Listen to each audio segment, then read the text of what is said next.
Hey everyone, welcome to my YouTube channel.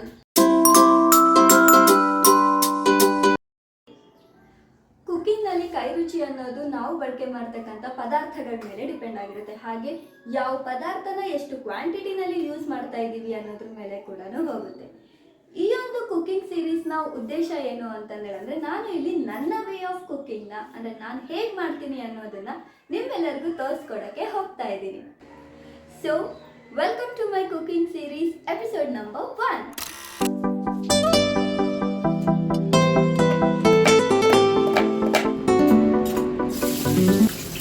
ಎಪಿಸೋಡ್ನ ತುಂಬಾ basic ಅಡುಗೆಯಿಂದ start ಮಾಡೋಣ ಅಂತ ಅನ್ಕೊಂಡೆ. ಆಗ ನನಗೆ ನೆನಪಾಗಿದ್ದು ತುಂಬಾನೇ ಕ್ವಿಕ್ ಆಗಿ ಹಾಗೆ ಈಸಿಯಾಗಿ ಮಾಡ್ಬೋದಂತ ಈ ಒಂದು ಮ್ಯಾಗಿ. ನನ್ನ ವೇ ಆಫ್ ಅಂದರೆ ನಾನು ಹೇಗೆ ಮ್ಯಾಗಿ ಅಂತಂದಾಗ ಹೇಗೆ ಮಾಡ್ಕೋತೀನಿ ಅನ್ನೋದನ್ನ ತೋರಿಸ್ಕೊಡಕ್ಕೆ ಹೋಗ್ತಾ ಇದ್ದೀನಿ. ಬನ್ನಿ ಸ್ಟಾರ್ಟ್ ಮಾಡೋಣ. ಈ ಒಂದು ಐಟಮ್ನ ಮಾಡೋದಕ್ಕೆ ಇಲ್ಲಿ ನಾನು ಯೂಸ್ ಮಾಡ್ತಾ ಇರೋದು cooking oil, 1 glass of water, ಹಾಗೆ ಚಿಕ್ಕದಾಗಿ ಹೆಚ್ಚಿರೋ ಈರುಳ್ಳಿ, ಕ್ಯಾರೆಟ್ ಮತ್ತು ಕ್ಯಾಪ್ಸಿಕಮ್ ಎಲ್ಲ ಒಂದೊಂದು, ದೆನ್ ಚೀಸ್, ಮ್ಯಾಗಿ, ಹಾಗೆ dark soya sauce, tomato ketchup ಮತ್ತು ಮಸಾಲ ಮಿಕ್ಸ್. ಮೊದಲು ಈ ಮಸಾಲ ಮಿಕ್ಸ್ನ ಹೇಗೆ ಮಾಡ್ಕೊಳ್ಳೋದು ಅಂತ ನೋಡೋಣ. ಇದಕ್ಕೆ ನಾನು ಮ್ಯಾಗಿ ಪೌಡರ್, ಹಾಗೆ 1 spoon of Maggi masala, garam masala, ಉಪ್ಪು, ಸ್ವಲ್ಪ ಖಾರದ ಪುಡಿನ ಹಾಕಿ ಎಲ್ಲದನ್ನು ಮಿಕ್ಸ್ ಮಾಡಿಕೊಂಡು ಸೈಡಲ್ಲಿ ಇಟ್ಕೊಳ್ಳೋಣ. ಫಸ್ಟು ನಾನಿಲ್ಲಿ ಸ್ವಲ್ಪ ಆಯಿಲ್ನ ಹಾಕೋತಾ ಇದ್ದೀನಿ.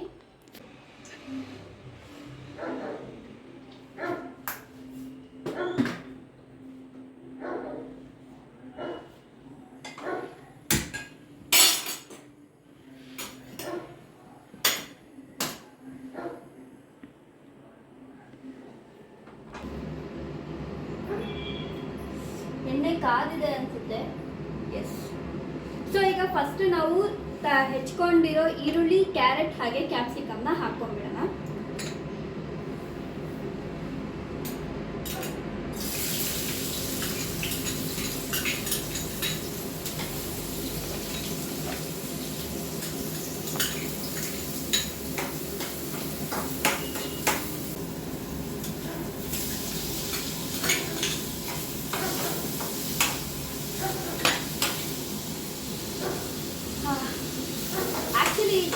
ನನಗೆ ಹಸಿ ತರಕಾರಿದು ವಾಸನೆ ಹೋಗ್ಬೇಕಾದ್ರೆ ಸ್ಮೆಲ್ ಬರುತ್ತೆ, ಸಿಕ್ಕಾಪಟ್ಟೆ ಇಷ್ಟ ಆಗುತ್ತೆ.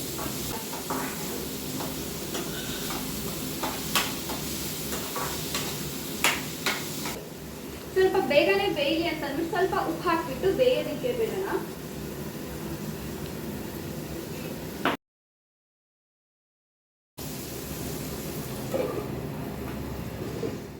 ಸೊ ಈಗ ಆಕ್ಚುಲಿ ತರಕಾರಿ ಎಲ್ಲ ಬೆಂದಿದೆ ಅನ್ಸುತ್ತೆ. ಎಸ್, ಬೆಂದಿದೆ. ಈಗ ನಾವು ಆಲ್ರೆಡಿ ರೆಡಿ ಮಾಡ್ಕೊಂಡಿರೋ ಈ ಮಸಾಲಾನ ಆ್ಯಡ್ ಮಾಡೋಣ.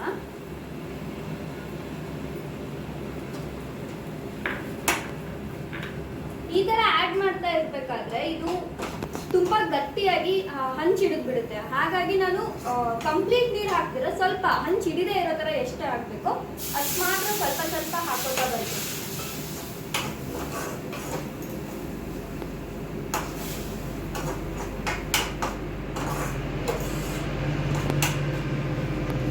ಈಗ ಇದಕ್ಕೆ ಸ್ವಲ್ಪ ಡಾರ್ಕ್ ಸೋಯಾ ಸಾಸ್ ಹಾಗೆ ಟೊಮೆಟೊ ಕೆಚಪ್ನ ಆ್ಯಡ್ ಮಾಡೋಣ.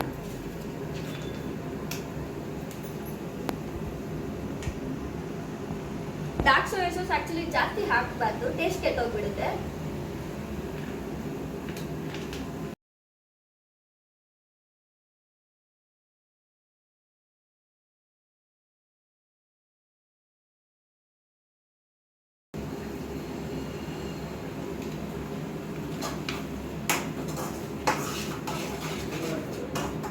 ಇದೀಗ ಸ್ವಲ್ಪ ಒಂದು ಹಂತಕ್ಕೆ ಬಂದಿದೆ ಅಂತಂದೇಳಂದಾಗ ಮ್ಯಾಗಿನ ಆ್ಯಡ್ ಮಾಡೋಣ.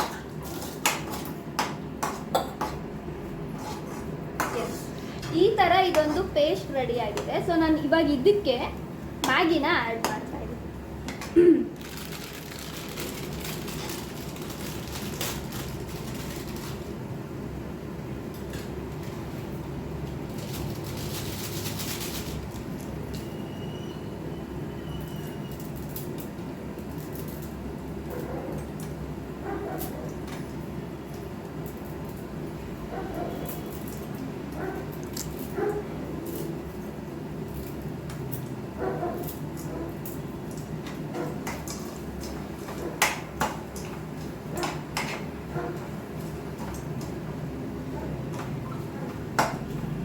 ಈ ಅಷ್ಟು ಮಸಾಲಾನು ಇವಾಗ ಹಾಕಿರೋ ಮ್ಯಾಗಿಗೆ ಹಿಡ್ಕೋಬೇಕು. ಆಗ ನಾನು ಲಾಸ್ಟಲ್ಲಿ ಸ್ವಲ್ಪ ಸ್ವಲ್ಪನೇ ಬೆನಿಯೋದಕ್ಕೆ ಎಷ್ಟು ಬೇಕೋ ಅವಾಗ ಸ್ವಲ್ಪ ಸ್ವಲ್ಪ ಆಮೇಲೆ ನೀರನ್ನ ಆ್ಯಡ್ ಮಾಡ್ಕೊತಾ ಹೋಗ್ತೀನಿ. ನನಗೆ ಫಸ್ಟಿಗೆ ವಾಟರ್ ಆ್ಯಡ್ ಮಾಡೋದು ಇಷ್ಟ ಆಗಲ್ಲ, ಹಾಗಾಗಿ ನಾನು ಈ ಥರ ಮಾಡ್ಕೊತೀನಿ.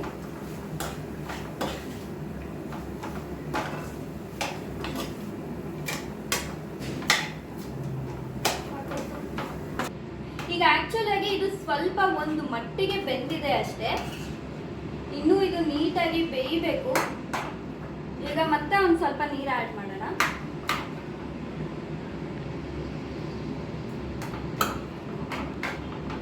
ನನಗೆ ಹೇಳ್ತೀನಿ ನೋಡು, ನಾನು ಮ್ಯಾಗಿನ ಆ್ಯಕ್ಚುಲಿ ಸಿಕ್ಕಾಪಟ್ಟೆ ಟೈಮ್ ತೊಗೊಂಡು ಮಾಡ್ತೀನಿ, ಬೇಗ ಅಂತೂ ನನ್ನ ಇದರಲ್ಲಿ ಆಗೋದೇ ಇಲ್ಲ.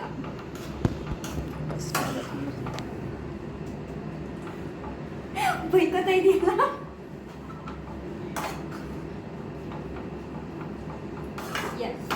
ಒನ್ ಅವರ್ ಆಯ್ತು ನಿಂತ್ಕೊಂಡು.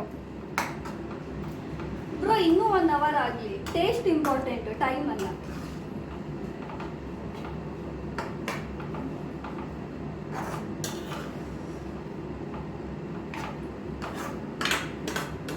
ಈಗ ಸುಮ್ಮನೆ ಹಾಗೆ ಜಸ್ಟ್ ನೀರು ಹಾಕಿಬಿಟ್ಟು ಆ ಮ್ಯಾಗಿ ಹಾಕಿ ಮಸಾಲೆ ಹಾಕಿದ್ರೆ ಏನು ಟೇಸ್ಟ್ ಇರುತ್ತೆ? ಅದು ಬೇಗನೆ ಆಗುತ್ತೆ, ಬಟ್ ಟೇಸ್ಟ್ ಏನಿರುತ್ತೆ? ಇದೆಲ್ಲ ಹಾಕಿದಾಗ್ಲೇ ಟೇಸ್ಟ್.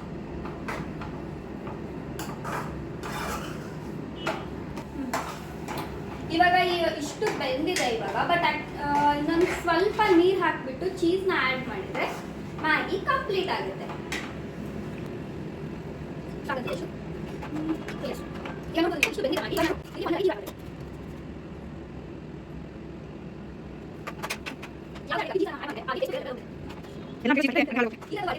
ಥರದೊಂದು ಅಡುಗೆಗೆ ಚೀಸ್ನ ಆ್ಯಡ್ ಮಾಡೋದ್ರಿಂದ ಕಂಪ್ಲೀಟ್ ಟೇಸ್ಟ್ನೇ ಬೂಸ್ಟ್ ಮಾಡಿಬಿಡುತ್ತೆ.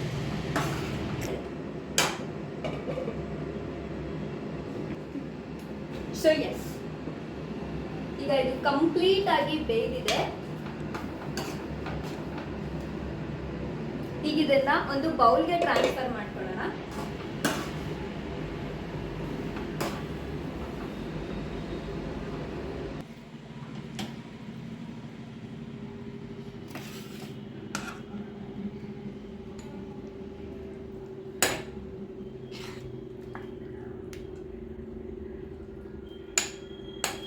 ಎಸ್, ಬೇಕು ಅಂತಂದೇಳಂದ್ರೆ ಇದಕ್ಕೆ ಮೇಲೆ ಸ್ವಲ್ಪ ಕೆಚಪ್ನ ಆ್ಯಡ್ ಮಾಡ್ಕೊಳ್ಳಿ ಇನ್ ಕೇಸ್.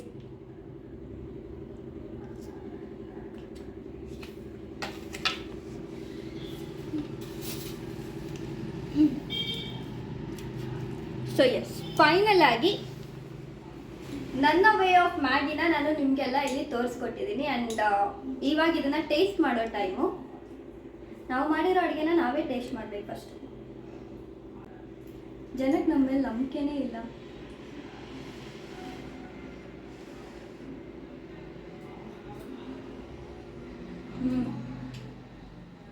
ಆ್ಯಕ್ಚುಲಿ ಸಖತ್ತಾಗಿದೆ.